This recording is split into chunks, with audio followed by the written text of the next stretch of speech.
시편 45편의 9절과 10절 말씀을 같이 보시겠습니다. 왕이 가까이 하는 여인들 중에는 왕들의 딸이 있으며 왕후는 오빌의 금으로 꾸미고 왕의 오른쪽에 서도다. 딸이여 듣고 보고 귀를 기울일지어다. 내 백성과 내 아버지의 집을 잊어버릴지어다. 아멘.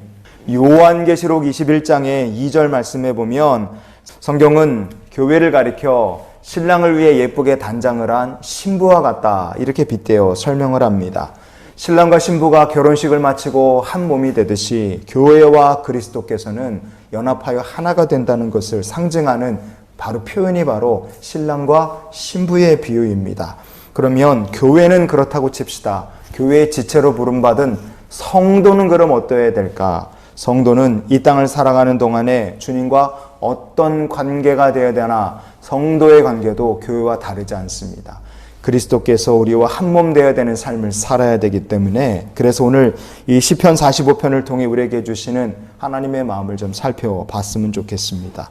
성도는 어떻게 주님을 섬겨야 될까? 하나님을 나의 왕으로 그리고 하나님께 시집 온 사람이라 그런 마음으로 우리가 하나님만 섬기며 살아야 됩니다.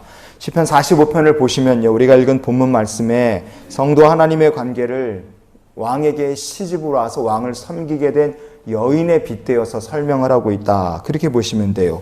구절을 보면 왕을 섬기게 된 여인들은 어떤 사람들인가? 그 중에는요, 오벨의 금처럼 귀한 것으로 자기를 꾸미고 왕을 섬기는 사람도 있어요. 왕후입니다.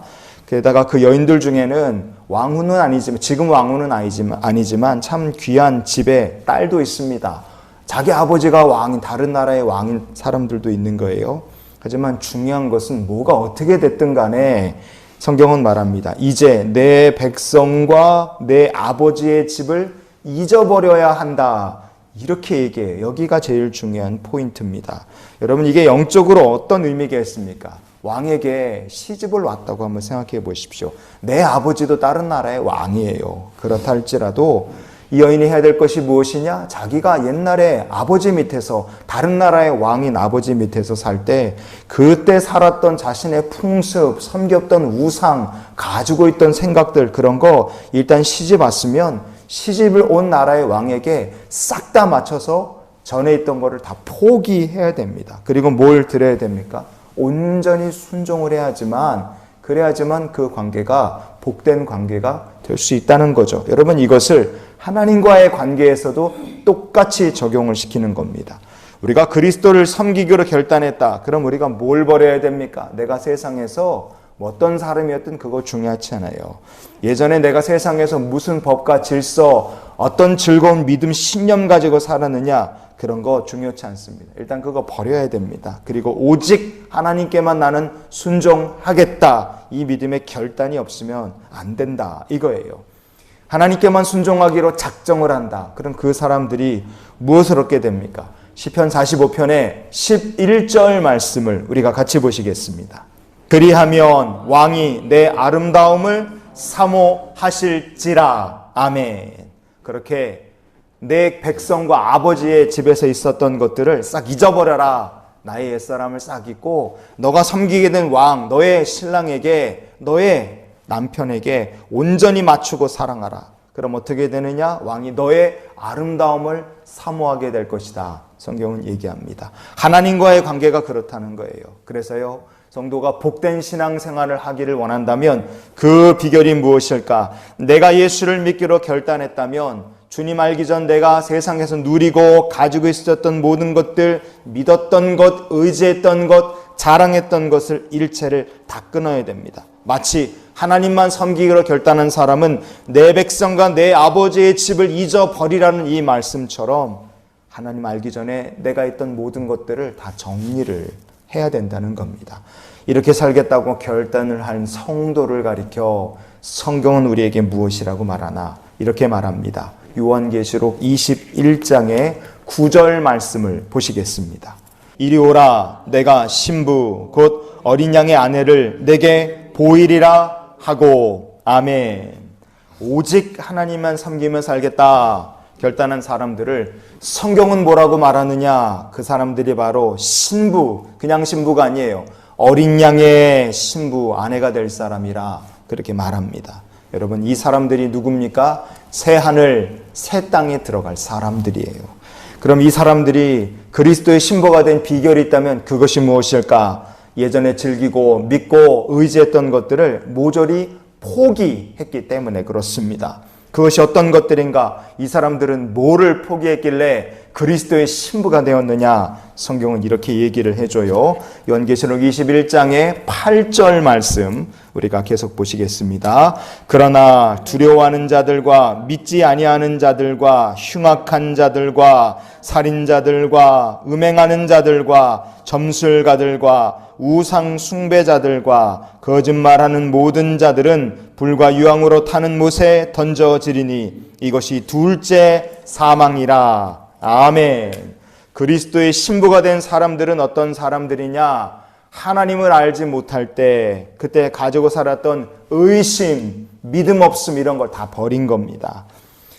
예수를 영접한 다음에 흉악한 모든 죄, 음행, 점술, 우상 숭배, 거짓말, 하여간 하나님 보시기에 아름답지 못한 모든 죄악들을 이들은 다 스스로 내려놓고 버린 사람들이에요. 이 모든 죄악을 버리고 세상에 사는 습관과 방식, 유행을 다 버리고 하나님 한 분만 섬기기로 결단을 한 겁니다. 그 결단의 결과로 이들이 받게 된 것이 무엇이냐? 요한계시록 21장의 27절 말씀 우리가 또 봅니다. 오직 어린 양의 생명책에 기록된 자들만 들어가리라. 아멘. 내가 세상에 살던 거 다 끊고 내려놓고 하나님 한 분만 온전히 믿고 순종하기로 결단한 사람들이에요. 그렇게 사는 결과가 무엇이냐? 하나님께서 그들을 그리스도의 신부로, 그 이름을 생명책에 기록된 사람으로 하나님께서 축복해 주신 겁니다. 오늘 시편 45편으로 돌아와 볼까요? 왕에게 시집을 왔다. 그 여인이 왕에게 사랑을 받는 비결이 있다면 그게 뭐겠습니까? 오빌의 금보다 더한 금과 보물로 치장을 하고 있으면 왕에게 사랑을 받을까? 아닙니다. 그런 귀한 보물로 치장을 하고 있어도 남편에 대해서 불순종하고 있다면 그 남편에게 시집온 새로운 여자가 이쁨을 받을 수가 없죠. 결국은 버림받게 될 겁니다. 여전히 시집을 왔으나 내가 예전에 우리 아빠가 왕이었다 그러고 막 덤비고 자존심 세우고 기싸움을 한다. 그러면 아무리 대단한 집안 출신이라 할지라도 자기의 집안을 자랑하고 옛 삶을 내려놓지 못한다면 그 여자는 남편에게 사랑받지 못하는 사람이 될 겁니다. 여러분, 예전의 삶과 백성과 아버지의 집을 잇고 온전히 순종을 한다. 온전한 순종이죠. 그렇게 될 때 결국은 어떻게 되는가? 하나님과의 관계와 이렇게 됩니다. 똑같습니다. 시편 45편의 15절 말씀을 우리가 오늘 말씀의 결론으로 보시겠습니다. 그들은 기쁨과 즐거움으로 인도함을 받고 왕궁에 들어가리로다. 아멘. 그런 여자는요, 남편의 사랑을 받고 기쁨과 즐거움으로 왕궁으로 인도함을 받는다. 성경은 얘기합니다. 이 시편의 영적 교훈은 천국에 들어갈 비결과 똑같습니다. 우리는 다 혼인잔치의 주인공으로 초대받은 사람들이에요. 누구나 다 그리스도의 귀한 신부가 될 수 있습니다. 그런데 순종하지 못하는 자, 내 예전의 삶과 습관과 좋아하던 것, 믿던 것들을 포기하지 못하고 신랑 되신 그리스도께 온전히 순종하지 못하는 사람은 기쁨과 즐거움 가운데 왕궁으로 들어갈 수가 없습니다. 막히는 거예요. 버림을 받을 수밖에 없습니다. 그리스도의 신부가 될 수 없고 생명책에 그 이름이 기록될 수가 없어요. 그러나 반대로 온전히 하나님만 순종하기로 결단을 한 사람들은 기쁨과 즐거움으로 왕궁에 인도함을 받고 들어갈 것이며 이 땅을 살아가는 동안도 그리스도와 함께 동행할 것이고 거룩한 나라 천국에서 하나님과 함께 즐거워할 영원히 다스릴 주의 백성이 될 줄 믿습니다. 그래서 우리가 이런 기도로 오늘 한날의 삶을 살았으면 좋겠어요. 하나님, 오늘도 그리고 언제나 하나님 한 분만 섬기고 온전히 순종케 하여 주시옵소서. 우리에게 하나님 한 분만 사랑하고 순종할 믿음이 필요합니다. 그게 바로 천국을 열고 들어가는 열쇠인 줄 믿습니다. 다른 것으로 들어가는 게 아니에요. 몸에 걸친 비싼 보물과 금으로 천국을 열고 들어가는 것이 아니라 온전한 순종과 믿음으로 하나님 한 분만 기뻐하며 주님의 사랑을 받고 그 이름이 생명책에 기록이 되고 기쁨과 즐거움으로 마침내 천국문을 열고 인도함을 받아 들어가는 우리 모두가 될 수 있기를 주님의 이름으로 축원을 드립니다.